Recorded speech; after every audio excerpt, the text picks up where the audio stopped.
we were canvassing there, and I came to a house where a man opened the door. He seemed to be in his 40s or so, and I just started showing him the books, canvassing it, and found out by just like showing him who the books were with, the Bible Story Company and whatnot, that he was Catholic himself.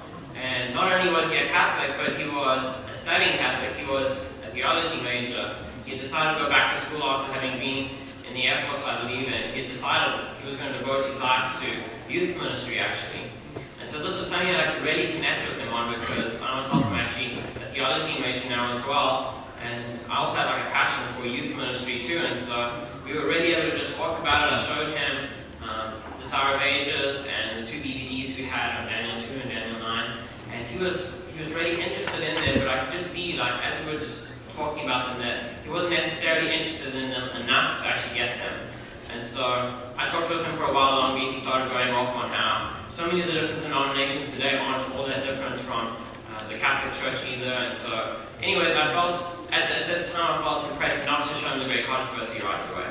And so I spoke to him for a little while longer, and it came to the point where I had to like start closing and going to the next door type of thing. And I just realized he's not going to be interested in these books. I could just see his interest wasn't piqued in them.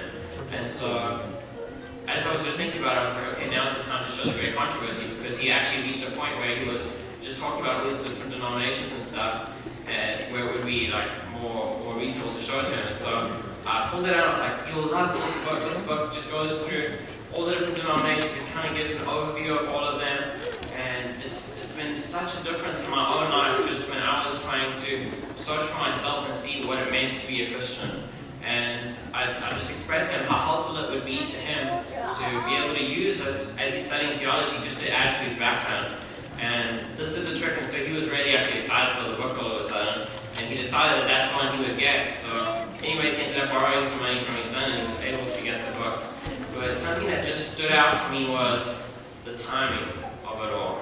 You know, God promised Moses, he said in Exodus 4 verse 12, he said, "Now therefore go, and I will be with your mouth and teach you what you shall say." And so often at the doors, timing is key, because if you don't show the books at the right time, or you show the wrong books at first, or at any point during the time you're talking with them, if it's the wrong book at the wrong time, that door's going to close. But when it's the right book at the right time, that's when lives can be changed, when books are received into the homes. So I just praise the Lord for the way that He leads and guides so often without us even realizing.